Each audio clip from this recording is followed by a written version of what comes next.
suis Alizée, je suis la sommelière itinérante chez Millésime depuis maintenant plus d'1 an. Nous sommes aujourd'hui chez Atomy Records, disquaire de talent. Aujourd'hui, je vais vous parler d'un accord détonnant, à savoir le vin et la musique. La musique est un vecteur universel de partage, tout comme le vin. C'est pourquoi j'ai choisi des flacons qui me font vibrer, pour vous les faire découvrir.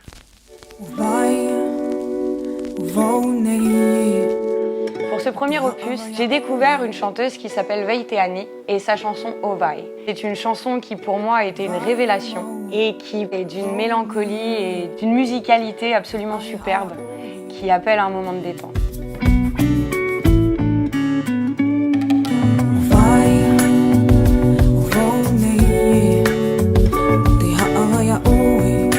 Avec ce magnifique morceau, je nécessitais un vin non moins magnifique.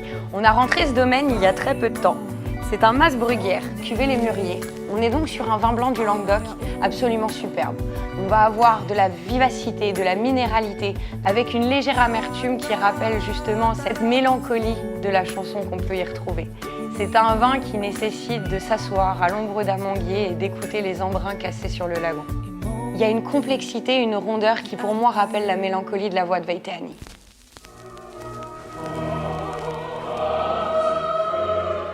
Pour ce deuxième opus, j'ai choisi une pièce de Jean-Sébastien Bach, La Passion selon saint Matthieu. C'est une musique qui s'écoute, qui s'attend, qui part en puissance et qui redescend.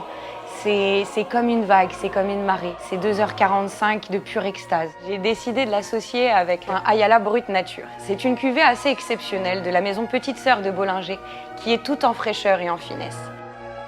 On est sur un assemblage typique. Chardonnay, Pinot Noir, Pinot Meunier. Néanmoins, les saveurs, la finesse, la sensibilité de ce champagne est vraiment extraordinaire. On a une bulle fraîche, vive et fine qui se marie merveilleusement bien avec cette pièce de Jean-Sébastien Bach.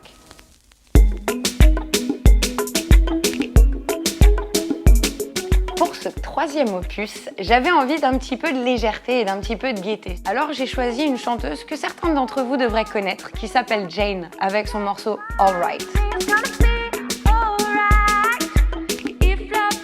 Une chanson que je passe le matin quand je sors de la douche et que je suis en retard et que j'ai besoin de sauter partout et que je me dis que ça va aller. De toute manière, ça va aller. Pour accompagner cette musique, j'ai choisi un vin non moins atypique. C'est un vin bio de la région de Patrimonio en Corse. C'est un assemblage de Nieluch, qui est un cépage endémique, et de Grenache. C'est un vin qui est à la fois tout en finesse, tout en vivacité, tout en rondeur. C'est un vin d'une complexité qu'on n'attendrait pas forcément d'un rosé. D'ailleurs, il a été primé pas mal de fois. À la fois fin, fruité, fleuri, minéral. Et à chaque gorgée, c'est une nouvelle découverte. Exactement comme à chaque fois que j'écoute cette musique.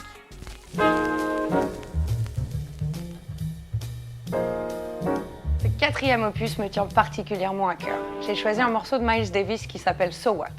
So What et alors, c'est un petit peu pour moi l'apogée du jazz bebop. On est sur des monstres de la musique qui se sont assemblés, qui se sont réunis pour nous faire ce morceau de 9 minutes 22 qui est absolument magistral. Ça fait partie de ces musiques de légende qui te trottent dans la tête de manière quasi permanente, sans que tu saches réellement pourquoi ni comment. Je suis très heureuse que ça fasse partie des morceaux qui tournent en boucle chez moi.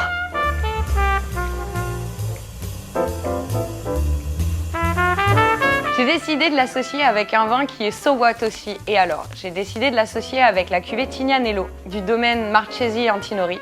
C'est un domaine italien dans la région de Toscane. Dans cette cuvée-là, en fait, il y a un vigneron qui s'est dit So What.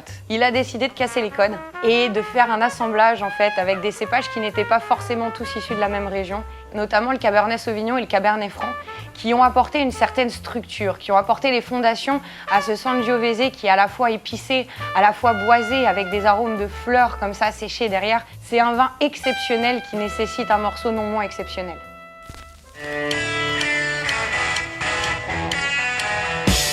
Ce cinquième et dernier opus, j'ai choisi un musicien très cher à mon cœur. J'ai nommé David Bowie, ce musicien intemporel et qui a su traverser les générations et qui parle tout particulièrement à ma petite âme de rockeuse. Son titre Rebelle Rebelle, qui pour moi a toujours été un moment de danse et d'excitation et de rock'n'roll par-dessus tout. Et bien je l'associe avec une cuvée éponyme, qui est une cuvée rebelle, qui est un Cornas des Côtes-du-Rhône, fait par un jeune vigneron qui s'appelle David Reynaud. C'est un vigneron de talent Et le Cornas goûte comme il sonne. C'est un vin d'une puissance et d'une texture extraordinaire. Ça sent le barbecue quand tu l'ouvres, vraiment. Ça sent le côté fumé de la Syrah qui est vinifié merveilleusement bien. Mais ce sont des vins qui s'attendent. Ce ne sont pas des vins que tu débouches et que tu te sers. Ce sont des vins que tu ouvres la veille et puis tu l'oublies et puis tu le bichonnes et puis tu te sers un verre. Tu attends de voir comment il se porte. Et puis finalement, tu le dégustes entre amis en refaisant le monde jusqu'à pas d'heure.